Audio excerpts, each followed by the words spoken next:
أشهد أن محمد رسول الله۔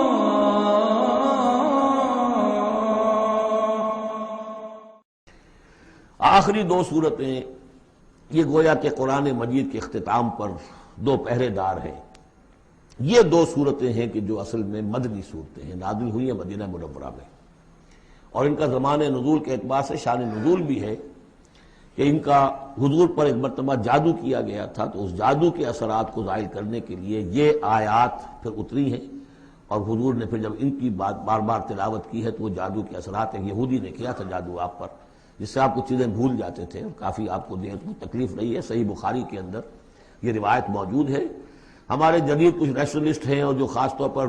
منکر حدیث ہیں، وہ سمجھتے ہیں کہ اس میں تو توہین رسول کی کہ جادو کا اثر ہو سکتا ہے۔ رسول بھی اس اعتبار سے بشر ہوتے تھے، تلوار کا اگر کاری زخم پڑا ہے تو خون نکلا ہے،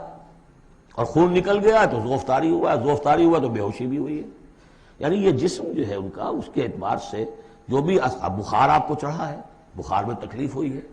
عالم نزع میں نہایت شدید تکلیف ہوئی ہے، تو اس حوالے سے یہ نہ سمجھیے کہ وہ بشریت کے جو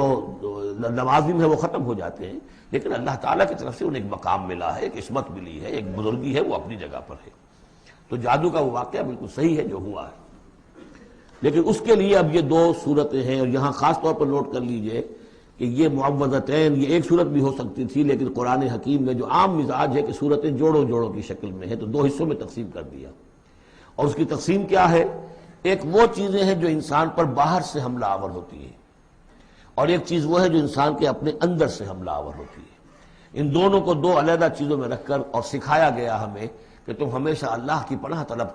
کرتے رہا کرو ان چیزوں کے اثرات سے، ان چیزوں کے اثرات بد سے اپنے آپ کو بچانے کے لیے۔ بسم اللہ الرحمن الرحیم، قل اعوذ برب الفلق، کہو کہ میں پناہ میں آ گیا صبح کے رب کی۔ فلق، فلق ویسے تو یہ لفظ ہم پڑھ چکے ہیں سورہ انعام میں، فالق الاصباح، رات کی تاریکی کا پردہ پھٹتا ہے اور سپیدہ سحر نمودار ہوتا ہے، یا گٹھلی، فالق الحب والنوائب، تو وہ جو گٹھلی ہوتی ہے وہ بھی پھٹتی ہے تو اس میں سے دو پتیاں نکلتی ہیں تو درخت بنتا ہے۔ اس اعتبار سے فلق سے مراد یہاں صرف صبح نہیں ہے، بلکہ جو اگلی صورت میں آ رہا ما خلق، جو بھی کچھ اس کائنات میں اس نے پیدا کیا ہے در حقیقت وہ عدم کا پردہ چاک کر کے اس کو وجود بخشا ہے۔ عدم سے، عدم محض سے، کریشن ایکس نہیلو، بغیر کسی شے کے کسی شے کو بنانا۔ تو قل اعوذ برب الفلق من شر ما خلق،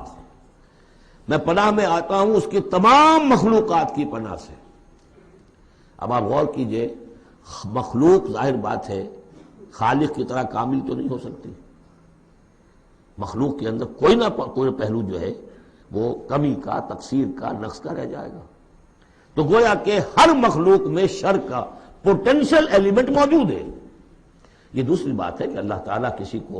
سہارا دے دے، کسی کو تو اپنی طرف سے عصمت عطا کر دے، اپنی طرف سے خصوصی پروٹیکشن عطا کر دے، پوٹینشلی خلق جو ہے وہ گویا کہ مستلزم ہے اس کے ساتھ شر کے اندر کا پہلو موجود ہوگا۔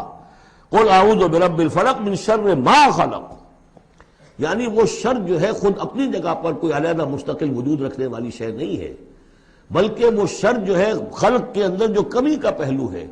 جیسے ہم نے انسانوں کے بارے میں پڑھا، خلق الانسان من عجل، انسان کی سرشت میں جلد بازی ہے۔ خلق الانسان ضعیفا، انسان کمزور پیدا کیا گیا ہے۔ وہ جو اس کا ہے، جو اس کا فطرت والا پہلو ہے، جو روحانی پہلو ہے، وہ تو ہے انا خلقنا الانسان فی احسن تقویم، لیکن جو یہ حیوانی پہلو ہے اس کا جو مادی وجود ہے، اس میں تو ذوق بھی ہے۔ ان الانسان خلق ہلوعا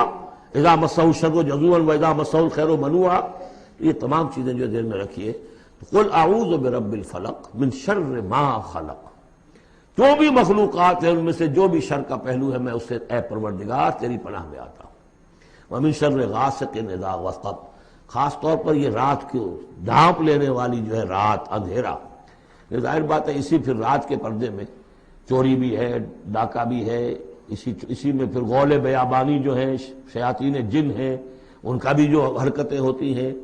پھر یہ ساری چیزیں جو ہے اسی کے سلسلے من شر غاسق اذا وقب، سانپ بچھو وغیرہ بھی اسی وقت نکلتے ہیں۔ ومن شر النفاثات فی العقد، اور جو عورتیں گانٹھیں باندھ کر پھونکے مارتی ہیں، یہ جو بھی ٹونے ٹوٹکے ہوتے ہیں اور اس کی وجہ سے لوگوں کو نقصان پہنچایا جاتا ہے، گویا کہ یہ بھی اس کے اندر بھی کوئی حقیقت ہے، یہ سفلی عملیات بھی ہیں، ان کے بھی اثرات ہیں۔ جیسے کہ ہم جانتے ہیں کہ جادو جو ہے حق ہے، برحق ہے، اگرچہ کفر ہے، شراب کی تاثیر ہے لیکن حرام ہے، کچھ نہ کچھ حقیقت ان لکیروں میں بھی ہے، لیکن ہمیں روک دیا گیا کہ ان کے چکر میں مت پڑو۔ یہ جو منجمی ہے، نجوم کی حرکت، اس میں بھی کچھ نہ کچھ حقیقت ہے لیکن روک دیا گیا۔ تو کسی چیز کا ہونا بالفعل یہ اور شے ہے، لیکن اس کا جائز ہونا یہ اور شے ہے۔ تو بالفعل یہ عملیات ہیں جیسے اچھے اعمال ہیں، اور ان کو جو ہے کوئی اچھے اوراد ہیں، اچھے وظائف ہیں، تو ان کے کچھ اثرات جو ہیں اچھے ہو سکتے ہیں۔ اسی طریقے سے اس قسم کی چیزوں میں جادو کے جو کلمات ہوتے ہیں ان کی بھی تاثیر ہے، اور وہ جو عورتیں جو ہے وہ جادو کرتے ہوئے، جس کو ہم کہتے ہیں کہ وہ تعویذ گنڈا وغیرہ جو ہوتا ہے، پھر وہ اس میں پھونکے مارتی ہیں، تو اللہ تعالیٰ سے میں ان کے شر سے بھی پناہ چاہتا ہوں۔ وَمِن شَرِّ حَاسِدٍ إِذَا حَسَدَ، اور حسد کرنے والے کے شر سے بھی میں اللہ کی پناہ طلب کرتا ہوں جبکہ وہ حسد اپنا استعمال کرے۔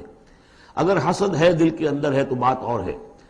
حسد کو بروئے کار لائے وہ، اور وہ انسان کے درپے ہو جائے اس حسد کی وجہ سے اس سے کوئی نقصان پہنچانے کو، اور اسی کے تابع ہے عین، العین حق، کہ اگر انسان اس حاسدانہ نگاہ سے کسی کو دیکھتا ہے اس کے بھی اثرات ہوتے ہیں، اور اس دیکھنے کے بھی کچھ برے اثرات جو ہیں وہ ظاہر ہو جاتے ہیں۔ تو یہ تمام چیزیں اپنی جگہ پر ہیں، لیکن ان سے پناہ کرنے کے لیے آپ لمبے چوڑے کوئی اور سلسلوں میں نہ پڑیں، یہی معوذتین اللہ نے جو محمد رسول اللہ کو تلقین فرمائے، سارا دار و مدار ان پر ہونا چاہیے۔ تعوذ کرتے رہیں، اس لیے کہ ہم پڑھ چکے ہیں سورہ بقرہ میں کہ حضرت سلیمان کے زمانے میں جنات جو تھے انہوں نے یہ سارے کام شروع کیے تھے، اور لوگ ان سے سیکھتے تھے جادو ٹونا، اور آج بھی نقش سلیمانی کے نام سے بکتے ہیں اس قسم کے جو بھی تعویذات ہوتے ہیں، اور وہ ایک دھندا بنا ہوا ہے۔ تو اس کو لوگوں نے سیکھا، اور وہ لوگ جو ہے آج بھی ہمارے ہاں یہ چیزیں چل رہی ہیں، لیکن یہ چیزیں حرام کی گئی ہیں، اور کہا گیا ہے کہ کوئی کسی کو نقصان نہیں پہنچا سکتا جب تک کہ اللہ کا اذن نہ ہو۔ اگر یہ یقین انسان کے دل میں ہو تو پھر اسے کوئی نقصان نہیں ہوگا۔ اور ویسے تو یہ ہے کہ تکلیف اللہ کی طرف سے کسی وقت آ سکتی ہے، بغیر اس کے کہ کوئی اور آپ کو پہنچائے، اللہ کی طرف سے خود بھی آ سکتی ہے۔